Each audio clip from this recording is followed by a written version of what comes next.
నమస్కారం, my news కి స్వాగతం. నా పేరు శ్రీనివాస్. ఇక వివరాల్లోకి వెళ్తే, ఒంగోలు కర్నూలు రోడ్లోని ఆర్టీసీ బస్టాండ్ వద్ద అరవింద కంటి హాస్పిటల్ నందు ఉచిత నేత్ర వైద్య శిబిరానికి అనూహ్య స్పందన లభించింది. ఈ సందర్భంగా అరవింద కంటి hospital doctor Manne Anjaneyulu, doctor K Vidya మాట్లాడుతూ, షుగర్ వ్యాధి వచ్చి 5 సంవత్సరాలు దాటిన పేషెంట్లు షుగర్ వలన బ్లడ్ ప్రెషర్ వచ్చే అవకాశం ఉందని, దాని వలన కంటి నరాలు చిట్లుతాయని, అందువలన కంటి చూపిపోయే ప్రమాదం ఉంటుందని, పేషెంట్లు తప్పనిసరిగా కంటి రెటీనా పరీక్షలు చేయించుకోవాలని, షుగర్ వ్యాధిగ్రస్తులు సంవత్సరానికి ఒక్కసారైనా కంటి నరాలు చెక్ చేయించుకోవాలని తెలియజేశారు. అంతేకాకుండా మా అరవింద హాస్పిటల్ నందు అతి తక్కువ ఖర్చుతో అత్యాధునిక టెక్నాలజీతో కంటి వైద్యము, కంటి ఆపరేషన్లు చేయబడతాయని తెలియజేశారు. ఈ అవకాశాన్ని ఒంగోలు పరిసర ప్రాంత, ఒంగోలు నగర ప్రజలు సద్వినియోగం చేసుకోవాల్సిందిగా తెలియజేశారు. ముఖ్యంగా మేము కాన్సంట్రేషను షుగర్ వ్యాధి వలన, హైపర్టెన్సివ్ బీపీ ఉన్నవారికి కంటి జబ్బులు ఏ విధంగా వస్తాయి అనే పరీక్షలు ముఖ్యంగా చేస్తున్నాము. ముఖ్యంగా షుగర్ ఉన్నవాళ్ళు, బీపీ ఉన్నవాళ్ళు 5 సంవత్సరాలు దాటిన తర్వాత కంపల్సరీగా కంటి పరీక్షలు, కంటి రెటీనాకు సంబంధించిన పరీక్షలు, కంటి మ్యాకులకు, కంటి ఆప్టిక్ డిస్క్ సంబంధించిన పరీక్షలన్నీ చేయించుకోవాలను. 5 సంవత్సరాలు దాటిన తర్వాత షుగర్ వలన కానీ, బ్లడ్ ప్రెషర్ వలన కానీ కంటి నరము డ్యామేజ్ అయ్యే అవకాశం ఉంటుంది. మనకి గుండెలో కొవ్వు ఎలా చేరుతుందో కంటి లోపల నరాల్లో కూడా కొవ్వు చేరి రక్తం చిట్లి వెంటనే చూపు పోయే అవకాశం ఎక్కువ ఉంటుంది. ఈ అవగాహన ప్రతి ఒక్కరూ ఈ అవగాహన కల్పించుకొని 5 సంవత్సరం షుగర్ దాటిన వారు అందరూ సంవత్సరానికి ఒకసారి కంటి నరము ఎలా ఉందో పరీక్షలు కంపల్సరీగా చేయించుకోవాలి. ఈ పరీక్షను ఫండోస్కోపీ, రెటినోస్కోపీ మరియు ఓసిటీ అంటాము. ఈ పరీక్షలు కంపల్సరీ రెటీనా టెస్టులన్నీ చేయించుకొని దానికి సంబంధించిన ట్రీట్మెంట్ తీసుకోవాలను. అలాగే 7 సంవత్సరాలు 10 సంవత్సరాలు దాటిన వారు 6 నెలలకు ఒకసారి కంటి నరముల పరీక్ష, రెటీనా పరీక్షలు చేయించుకోవాలను. 15 సంవత్సరాలు దాటిన వారు 3 నెలలకు ఒకసారి కంటి నరము పరీక్షలు, కంటి రెటీనా పరీక్షలు, షుగర్ వలన ఏమన్నా ప్రాబ్లమ్స్ ఉన్నాయా, డ్యామేజ్ అనే పరీక్షలు కంపల్సరీగా చేయించుకోవాలను. అంతేకాకుండా షుగర్ వ్యాధి ఉన్నవారు అందరూ వీలైనంత వరకు సాయంత్రం పూట ఆహారము 6-7 గంటల లోపలే తీసుకోవాలను. ఎందుకంటే మనం నిద్రపోయేదానికి, ఆహారం తీసుకునేదానికి మినిమం 2 గంటలు తేడా ఉండాలి. ఎందుకంటే ఆహారం తీసుకున్న 1.5 గంటల నుంచి 2 గంటల లోపల షుగరు రక్తంలో హైగా పెరుగుతుంది. ఆ పెరిగిన దాన్ని కంట్రోల్ చేసుకునే దానికి మనము షుగర్ ఉన్నవాళ్ళు కంపల్సరీగా సాయంత్రం 6 నుంచి 7 గంటల లోపల ఆహారం తీసుకొని 9 గంటలు 10 గంటల లోపల నిద్రపోవాలి. అలాగే 10 గంటలు దాటిన తర్వాత ఎటువంటి పరిస్థితుల్లో ఆహారం తీసుకోకూడదు, తక్కువ ఆహారం తీసుకునే వాళ్ళను. ఎక్కువగా షుగర్ వలన ప్రాబ్లమ్స్ నైట్ టైమే జరుగుతాయి. మనం ఫంక్షన్కి వెళ్ళి ఏమైనా స్వీట్లు తీసుకొని, ఏమైనా జ్యూసులు తాగి, చాక్లెట్లు ఏమైనా తిన్న తర్వాత 9 గంటలకు తీసుకుంటే 9:30 నిద్రపోయామంటే రాత్రిపూట 11-12 గంటలకు షుగర్ 300-350 వచ్చినప్పుడు కంటి లోపల నాళాలు చిట్లి రక్తము చెంది చూపు వెంటనే పోతుంది. ఈరోజు సాయంత్రం చూపు బాగానే ఉంటుంది, ఫంక్షన్కి వెళ్ళి వచ్చినాక ఉదయానికి ఒక కన్ను చూపు తగ్గిపోయి ఉంటుంది. దీని కారణము డయాబెటిక్ రెటినోపతి అంటాము. ఈ రెటినోపతి వలన మ్యాకులా కంటి చూపు చూసే నరము డ్యామేజ్ అవుతుంది. కంటి నుంచి మెదడుకెళ్ళే నరము, ఆప్టిక్ నర్వ్ డ్యామేజ్ అవుతుంది.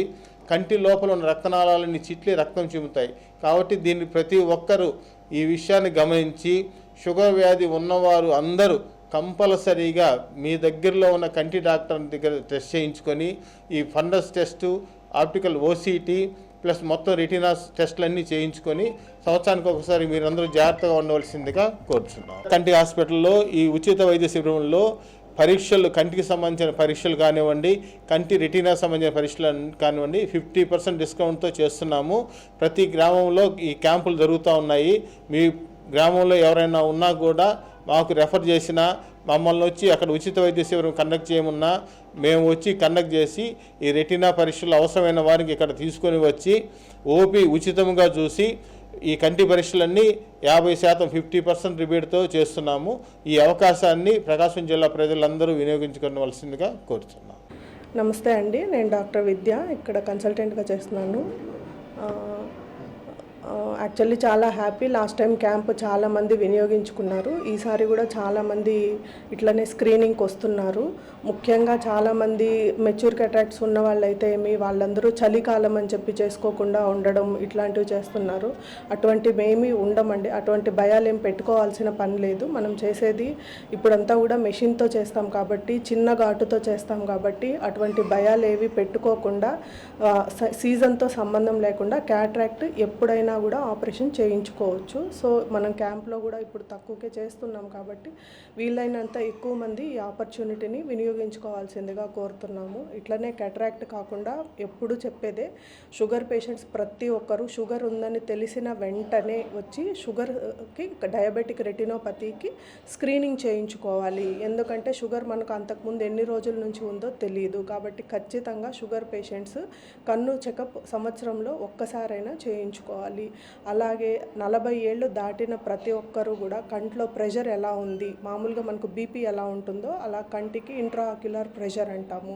40 ఏళ్ళు దాటిన వాళ్ళు, లేకపోతే ఇంట్లో ఆల్రెడీ ఇంకెవరికైనా గ్లకోమా ఉన్నట్లయితే వాళ్ళందరూ కూడా వచ్చి ఖచ్చితంగా ప్రెషర్ ఎలా ఉంది, అలాగే కన్ను నరము, ఆప్టిక్ డిస్క్ ఎలా ఉంది అనేది వచ్చి చెకప్ చేయించుకొని గ్లకోమాకి సంబంధించిన మందులు వాడుకోవాలి. ఎందుకంటే గ్లకోమా అనేది లైఫ్ లాంగ్ అండి. నర్వ్ డ్యామేజ్ ఎప్పటికీ జరుగుతూనే ఉంటుంది. మేము ప్రెషర్ ఎలా ఉంది, నరం ఎలా ఉంది, ఇంకా చాలా ఫ్యాక్టర్స్ ఉంటాయి. వాళ్ళ నల్లగుడ్డు థిక్నెస్ ఎలా ఉంది, వాటన్నిటి మీద డిసైడ్ చేసి ట్రీట్మెంట్ పెడతాము. అది జస్ట్ ఏదో ప్రెషర్ ఇంత ఉంటే ఇంత డ్రాప్ వేసుకోవడం అని చెప్పి సొంతంగా అట్లా డ్రాప్స్ కొని వేసుకోవడం కాకుండా వచ్చి వాళ్ళందరూ కూడా వచ్చి ఒకసారి చెకప్ చేసుకోవాల్సిందిగా కోరుతున్నాం. ఇంకొకటి ఏంటంటే, ఈ మధ్య కాలంలో మనకు బాగా ఎక్కువైపోయినవి పిల్లల్లో కంటి సమస్యలు, టీవీ చూడడం అయితే ఏమి, సెల్ ఫోన్లో రావడం అయితే ఏమి, ఇంకా సీజనల్గా వైరల్ కంజంక్టివైటిస్ కూడా వస్తూ ఉంది. వీటన్నిటికీ కూడా పిల్లలు స్కూల్లో కూడా టీచర్స్ చెప్పిన వెంటనే, లేకపోతే పిల్లలు చెప్పిన వెంటనే తల్లిదండ్రులు కూడా నెగ్లెక్ట్ చేయకుండా ఏదో వాళ్ళ అద్దాల కోసం అడుగుతున్నారని ఇంకోటి కాకుండా, వాళ్ళు పిల్లలు చెప్పినప్పుడు కంటి సమస్య కనపడట్లేదని వెంటనే ఒకసారి వచ్చి ఖచ్చితంగా చెకప్ చేయించండి. అట్లే పిల్లలు 2-3 ఉన్నప్పుడు ఒకరు అద్దాలు వాడుతుంటే మిగిలిన ఇద్దరికి కూడా ఖచ్చితంగా చెకప్ చేయించండి. అట్లనే వాళ్ళు విటమిన్ ఏ లోపాలు ఏమన్నా ఉన్నా కానీ మనం చూసుకోవచ్చు. రేచీకటి ఏమన్నా ఉందా, ప్రతి ఒక్కటి కూడా మనం ఒక్కసారి పిల్లలకి సంవత్సరానికి ఒకసారి కంటి చెకప్ చేయించుకోవడం మంచిది. అట్లనే సిస్టమ్ ఎక్కువ యూస్ చేయటం వల్ల, మన సాఫ్ట్వేర్ పీపుల్ అయితే ఏమి, సిస్టమ్ ఎక్కువ యూస్ చేసే వాళ్ళల్లో మెయిన్గా పోస్చర్ రిలేటెడ్ ప్రాబ్లమ్స్ వల్ల కానీ, హెడేక్ కానీ, డ్రైనెస్ కానీ ఎక్కువ అవుతా ఉంది. వాళ్ళు కూడా ఒకసారి వచ్చి చెకప్ చేయించుకోవాల్సిందిగా కోరుతున్నాం. ప్రముఖ హీరోయిన్ హెబ్బా పటేల్ ఒంగోలులో సందడి చేశారు. హెబ్బా పటేల్ను చూసేందుకు అభిమానులు, ప్రజలు అధిక సంఖ్యలో హాజరయ్యారు. ఒంగోలు ట్రంక్ రోడ్లోని రుక్మిణి షాపింగ్ మాల్ ప్రారంభోత్సవ కార్యక్రమాన్ని ఘనంగా నిర్వహించారు. ప్రముఖ హీరోయిన్ హెబ్బా పటేల్ ఒంగోలు నగర మేయర్ గంగాడ సుజాత చేతుల మీదుగా రుక్మిణి షాపింగ్ మాల్ను ప్రారంభించారు. అనంతరం అక్కడ లేటెస్ట్ డిజైన్లతో జరుగుతున్న వస్త్రాలను, చీరలను పరిశీలించారు. ఈ సందర్భంగా హెబ్బా పటేల్ మాట్లాడుతూ రెండవసారి ఒంగోలుకు రావడం జరిగిందని అన్నారు. ఒంగోలు నగర ప్రజల ఆదరాభిమానాలు మరువలేనివన్నారు. అలాగే తాను మరో 2 సినిమాలలో ప్రస్తుతం నటిస్తున్నట్లు, వెబ్ సిరీస్లలో కూడా తాను నటిస్తున్నానని ఆమె తెలిపారు. అదేవిధంగా ప్రజలందరూ రుక్మిణి షాపింగ్ మాల్ను ఆదరించాలని తెలిపారు. తనను ఆహ్వానించిన రుక్మిణి షాపింగ్ మాల్ యాజమాన్యానికి కృతజ్ఞతలు తెలియజేశారు. హలో అండి, అందరికీ నమస్కారం. నేను మీ Hebba Patel. This is my second or third time in Ongole. But Ongole food, Ongole place నాకు చాలా ఇష్టం. And Rukmini shopping mall inaugurate చేయడానికి నేను మళ్ళీ ఒంగోల్కి వచ్చాను. అండ్ వంశీకృష్ణ గారికి all the very best and congratulations for the launch of Rukmini shopping mall in Ongole. They have clothing for men, women, kids. It's an entire family shopping experience. మంచిగా మంచి options ఉన్నాయి, మీరు చూడండి అండ్ ప్రశాంతంగా షాపింగ్ చేయండి. मैं एक तेलुगु ही है, श्रीनिवास रागेश्वर के साथ एक फिल्म है और एक हॉटस्टार का सीरीज है और एक तमिल फिल्म है. ये वेब सीरीज में कैसा क्यों लिए आपने टर्न हुए? मेरे को वेब सीरीज देखने पसंद है, तो इसलिए मैं सोचा जो मुझे देखने पसंद है मैं वो करूँगी. करने के लिए आप ज़्यादा इंटरेस्ट दिखाते हैं? जो मुझे पसंद आया तभी स्टोरी सुन के वो ऐसा एक पर्टिकुलर रोल ले दूँ. ఒంగోలులో ఫస్ట్ టైంగా స్టార్ట్ చేయడం జరిగింది. ఇప్పుడు వచ్చేసి దీంట్లో మొత్తం కంప్లీట్ షాపింగ్ మాల్ అండి. పట్టు, ఫ్యాన్సీ, అన్ని రకాల చీరలు, పిల్లలకి జెంట్స్, కిడ్స్ అన్ని రకాల టోటల్ కంప్లీట్ షాపింగ్ మాల్. అందరూ తప్పకుండా రండి. మంచి మంచి ఆఫర్స్ ఉన్నాయి. 5,000 రూపాయల కొనుగోలుపై మంచి 2,000 రూపాయల పట్టు చీర ఉచితం. అందరూ ఈ అవకాశాన్ని ఒంగోలు ప్రజలందరూ కూడా సద్వినియోగపరచుకుంటారని మనస్ఫూర్తిగా ఆశిస్తున్నాం. అందరూ తప్పకుండా రావాలని ఆశిస్తున్నాం. రుక్మిణి షాపింగ్ మాల్ అంటే బట్టల షాప్ని మరి ఓపెన్ చేయడం జరిగింది. దీనికి ముఖ్య అతిథులుగా మరి ప్రముఖ సినీ నటి హెబ్బా పటేల్ గారి యొక్క చేతుల మీదుగా చాలా అంగరంగ వైభవంగా మరి యొక్క కార్యక్రమాన్ని నిర్వర్తించడం, దానికి నన్ను కూడా చీఫ్ గెస్ట్గా పిలవడం చాలా ఆనందంగా ఉంది. మరి దీనికి ప్రొపరైటర్ వంశీకృష్ణ గారు, ఇది ఫస్ట్ షాప్ అండి ఒంగోలులోనే. దాని తర్వాత రేపు ఎల్లుండిలో మళ్ళీ నరసరావుపేట, గుడివాడలో కూడా మరి ఇంకో 2 షాప్స్ని ఓపెన్ చేయడానికి వాళ్ళు సంసిద్ధం అవుతున్నారు. అయితే మన ఒంగోలు ఇప్పుడు రాబోయే రోజుల్లో మరి క్రిస్మస్, న్యూ ఇయర్ అన్న సంక్రాంతి పండుగలో సీజన్, అలాగే తర్వాత పెళ్ళిళ్ళ సీజన్ కాబట్టి ఇక్కడైతే చిన్న పిల్లల దగ్గర నుంచి పెళ్ళిళ్ళ వరకు ఉండే అన్ని రకాల అన్ని తరగతుల వారికి కూడా చిన్న పెద్ద అనేది తేడా లేకుండా మరి బిలో మధ్యతరగతి అండ్ అబోవ్ మిడిల్ క్లాసు, అలాగే మరి ఇంకా ధనవంతులు ఎవరైనా సరే కొనుక్కోగలిగిన అపూర్వమైన రేట్స్, అలాగే మరి మంచి మంచి వెరైటీస్ కూడా ఇప్పుడున్న యూత్కి ఎంత ఆకర్షణీయంగా ఉండే వెరైటీస్తో సహా మరి అన్ని రకాల మరి చీరలు కానివ్వండి, డ్రెస్ మెటీరియల్స్ కానివ్వండి, చిన్నపిల్లలకి బట్టలు కానివ్వండి, అలాగే జెంట్స్కి కూడా అందరికీ కూడా ఇక్కడ మనం ఎక్కడికి వెళ్ళే పని లేదు. అన్ని రకాల బట్టలు ఇక్కడ దొరుకుతున్నాయి కాబట్టి ఈ ఒంగోలు ప్రకాశం జిల్లాలోనే మీరు అందరూ కూడా ఇక్కడికి వచ్చి ఒక్కసారి విజిట్ చేసి బట్టలు కొనుక్కున్నట్లయితే మళ్ళీ కొనుక్కునే విధంగా మరి రకరకాల కలర్స్ కూడా బాగున్నాయి కనుక మీరు అందరూ వచ్చి వారిని యొక్క అభినందించడము, అలాగే వారిని ఆశీర్వదిస్తూ మరిన్ని షాపులు పెట్టే విధంగా కూడా మరి వాళ్ళు ఎదగాలని చెప్పేసి మనస్ఫూర్తిగా కోరుకుంటూ సెలవు తీసుకుంటున్నాను.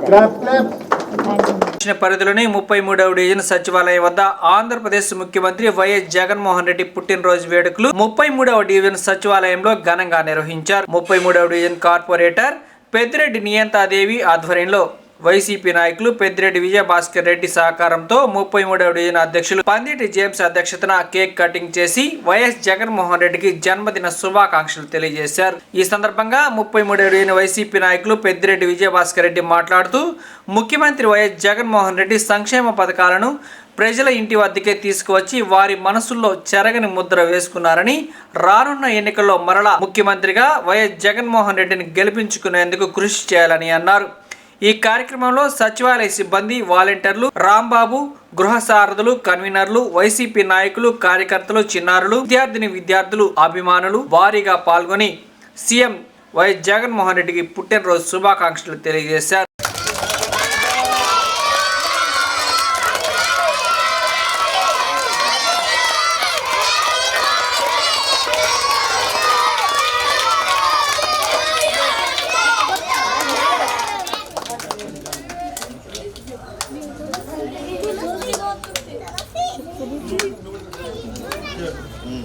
Happy birthday!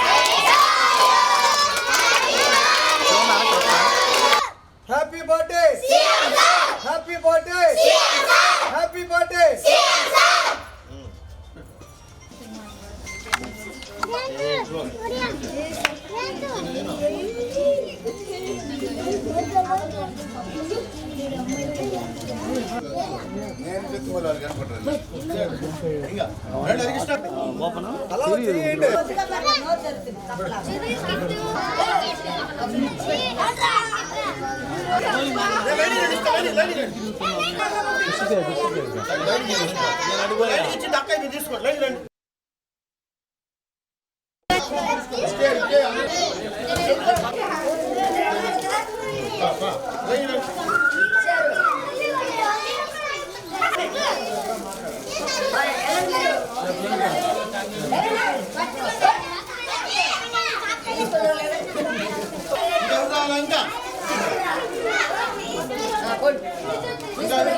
మన 33వ డివిజన్లోని 49వ సచివాలయంలో అంటే శివప్రసాద్ కాలనీ సచివాలయంలో మన రాష్ట్ర ముఖ్యమంత్రి వర్యులైనటువంటి వైఎస్ జగన్మోహన్ రెడ్డి గారి జన్మదిన శుభాకాంక్షలు తెలియజేస్తున్నాం. మా వార్డు తరపున, మా కార్పొరేటర్ గారి తరపున, మా కార్యకర్తలతో అందరి తరపున, మన సచివాలయ స్టాఫు, మన వాలంటీర్లు, ఇక్కడ పిల్లలకి అందరికీ ముఖ్యంగా ధన్యవాదాలు తెలియజేస్తున్నాను. ఎందుకంటే మన రాష్ట్ర ముఖ్యమంత్రి గారిని ఎప్పుడైనా పేదల బడుగు బలహీన వర్గాలకు ఆశాజ్యోతి అయినటువంటి ఈరోజు సంక్షేమ పథకాలు మరి పేదలందరికీ అందుబాటులోకి తీసుకొచ్చి వాళ్ళందరికీ మధ్యవర్తి డలారీ వ్యవస్థ లేకుండా పరిపాలన అందిస్తున్నటువంటి ముఖ్యమంత్రి జగన్మోహన్ రెడ్డి గారిని మనం వెళ్ళవేళ్ళ తలుసుకోవాల్సిన పరిస్థితి ఏర్పడింది.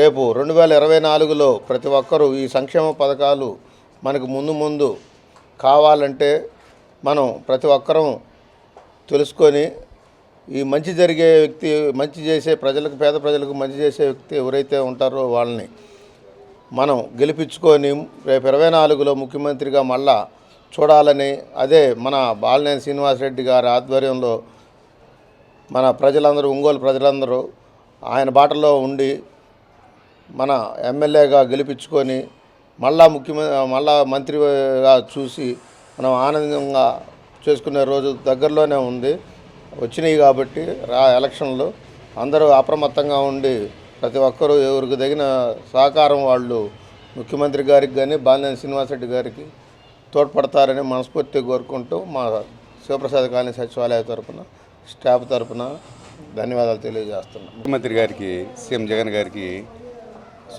జన్మదిన శుభాకాంక్షలు తెలియజేస్తాం మా సచివాలయం తరఫున. రాష్ట్ర ముఖ్యమంత్రి వర్యులు జగన్మోహన్ రెడ్డి గారి పుట్టినరోజు శుభాకాంక్షలు తెలియజేస్తున్నాము. ఇలా ఈ 4 సంవత్సరంలో జగన్మోహన్ రెడ్డి పరిపాలన కానీ, సంక్షేమ పథకాల సృష్టికర్త జగన్మోహన్ రెడ్డి గారు, ముఖ్యమంత్రి గారు ప్రతి ఒక్క బడుగు బలహీన వర్గాలకు, ఎస్టీ, బీసీ, మైనార్టీ, ఓసీలకి ఎవరికి ఏది సంక్షేమ పథకం అందాలో ప్రతి ఒక్కరికి అందిస్తున్నారు జగన్మోహన్ రెడ్డి గారు. ఈ పథకాలు చూసి ఓర్వలేక పొత్తులు పెట్టుకొని జగన్మోహన్ రెడ్డిని ఈ రాష్ట్రంలో చేసే పథకాలని భ్రష్టు పట్టిస్తున్నారు. అదేమి వాళ్ళ చేత కాదు. వాళ్ళకి పరిపాలన చూసి వ్యసనం పుట్టి ఎలాగైనా సరే బడుగు బలహీన వర్గాలకి, కింద స్థాయి తరగతులకి ఎవరికి అందకూడదనే వాళ్ళ ఆలోచన. కానీ ముందు రోజుల్లో ఈ 4 సంవత్సరంలో ఇచ్చిన సంక్షేమ పథకాల ఆధారంగానే జగన్మోహన్ రెడ్డి ముఖ్యమంత్రి అవుతారు ఖచ్చితంగా. 2004 సంవత్సరంలో 2024లో జగన్మోహన్ రెడ్డి ముఖ్యమంత్రి. ఎవరు ఎన్ని పొత్తులు పెట్టుకున్నా, 10 సంవత్సరాలు పొత్తులు పెట్టుకున్నా చేతకాని పనులు చేస్తూ జగన్మోహన్ రెడ్డి ప్రభుత్వాన్ని వాళ్ళు దుష్ట ఆలోచనలు కలిగి దుర్మార్గాలు మాట్లాడుతున్నారు. వాళ్ళ మాటలు చల్లవు. ఇది జగన్మోహన్ రెడ్డి 2024 ఖచ్చితంగా చెప్పు దెబ్బ చూపించి మళ్ళీ సీఎం అవుతారు గ్యారంటీగా. ఎందుకంటే సంక్షేమ పథకాలు అతన్ని జగన్మోహన్ నిలబెడతాయని మేము పుట్టినరోజు శుభాకాంక్షలు తెలియజేస్తూ మళ్ళా జగన్మోహన్ రెడ్డి సీఎం కావాలని మేము ఆశిస్తున్నాము. రూపకర్త, సంక్షేమ పథకాల సారథి, నిరుపేదల పాలిటి పెన్నిది శ్రీ వైఎస్ జగన్మోహన్ రెడ్డి గారికి జన్మదిన శుభాకాంక్షలు తెలియజేసుకుంటున్నాం. 33వ డివిజన్ తరపు నుంచి, వాళ్ళ ప్రజల తరపు నుంచి, సచివాలయం తరపు నుంచి. ముఖ్యంగా ఇవాళ చెప్పదలుచుకుని ఎందుకు మనం ఆ విధంగా చేసుకోవాలి, ఈ కార్యక్రమం పుట్టినరోజు ఎందుకు చేసుకోవాలి అంటే, ముఖ్యమంత్రి అని హోదాతో చేసుకోవాల్సిన పని లేదు. ఇవాళ నిరుపేదల దగ్గరికి వెళ్తే వాళ్ళే ఆశీర్వదిస్తున్నారు. రాత్రి మా కాలనీలో ఇంతమంది ఏ ముఖ్యమంత్రికి కూడా కేకులు కటింగ్ చేయని విధంగా, Yanadi colony, military colony, Shivaprasad, ప్రతి కాలనీలో కేక్ వాళ్ళందరూ వాళ్ళే పెట్టుకొని మమ్మల్ని పిలిచారు. ఇవాళ ఆయన మీద వాళ్ళు లబ్ధి పొందుతున్న విధానాన్ని బట్టి ఆయన మీద ఉన్న అభిమానాన్ని, ప్రేమను ఆ విధంగా చూపించారు. అలా ఉన్నటువంటి ముఖ్యమంత్రి గారిని 2024లో మళ్ళీ మనం ముఖ్యమంత్రిగా చేసుకుంటే మనకు ఆ సంక్షేమ పథకాలు అందుతాయి అనే విధానంతో మేము విన్నవించుకుంటున్నాము. ఖచ్చితంగా బాగా భగవంతుని ఆశీర్వాదంతో ఇంకా నిండు 100 ఏళ్ల పాటు ఉండాలని ఆశిస్తున్నాము.